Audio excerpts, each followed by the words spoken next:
The soldier who ate alone every night. Every night at exactly 7 p.m., a solitary figure stepped into the same quaint diner, nestled just off Highway 9. He was clad in a simple jacket, his demeanor calm, yet heavy with unspoken stories. Stories etched into the fabric of his being. He always gravitated to the same table by the window where 2 seats awaited him. One plate sat in front of him, while the other remained starkly empty across the way. His order never wavered, 2 burgers and 2 glasses of water. Yet he always dined alone. The waitress, a seasoned soul who had been there through countless sunsets, knew his routine like the back of her hand. She would gently place the 2 plates before him, her silence a respectful acknowledgement of the unvoiced tale behind that empty chair. His name was Staff Sergeant Daniel Brooks, a retired U.S. Army veteran. He had endured 2 tours overseas, returning home quieter, a shadow of the man who had left. In the eyes of the townsfolk, he was polite and respectful, yet distant, like a piece of him was still wandering in another world. Each evening, before touching his meal, he would glance at the vacant seat, offering a slight nod as if greeting an old friend. Then, in a hushed tone, he would say, "Evening, brother." Only then would he begin to eat. People noticed but dared not ask. Until one fateful night, a curious college student working a late shift couldn't contain his intrigue. He observed the soldier enter, sit down, and order 2 meals once more.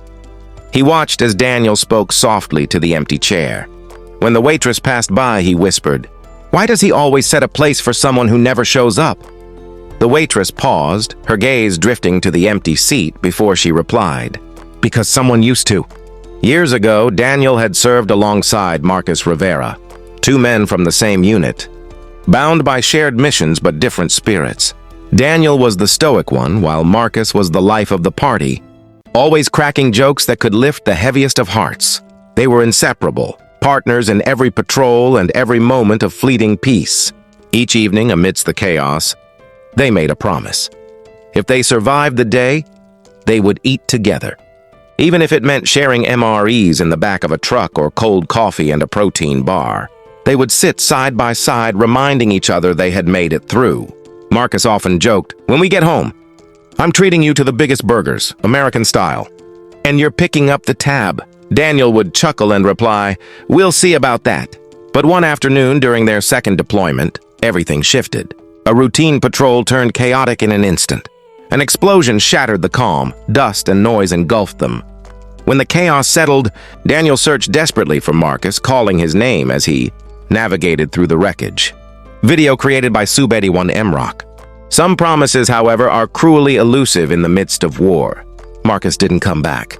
In the days that followed, Daniel replayed their last conversation, the laughter and the burger promise echoing in his mind. When he finally returned to the States months later, he struggled to fit back into a world that felt foreign. Sleep eluded him and normalcy was a distant dream. Yet, every evening at dinner, a gnawing emptiness lingered. One night he found himself in a diner, settling into a table for 2, ordering 2 burgers. He placed one across from him and whispered, "Made it home, brother, just like we said." He didn't know why it felt right. He just knew it was what he needed. Thus began a ritual. Every night at 7 p.m., the same diner, the same table, the same empty seat. He never allowed the waitress to take away the second plate until he was done. He always nodded to the chair before eating, and he lingered, as if waiting for someone who might still walk through the door. Years slipped by. The townsfolk grew accustomed to his presence. Some found it peculiar.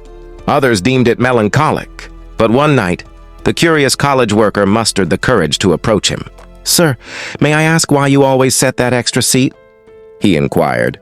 Daniel stared at the empty chair for a long moment before a faint smile crossed his lips. "He saved my life more times than I can count," he replied. "The least I can do is save his." The student stood speechless, simply nodding before stepping back. As always, Daniel finished his meal, rose, and placed a few dollars on the table. He looked at the empty seat one last time and softly murmured, "Same time tomorrow." Then he stepped out into the cool evening air. Some bonds endure beyond the battlefield. Some promises remain unbroken through the passage of time. And sometimes, the most loyal act is to keep a seat open for the friend who never made it home. Every night at 7 p.m., in that small American diner off Highway 9, a soldier continues to sit down at a table for two, and he never eats alone.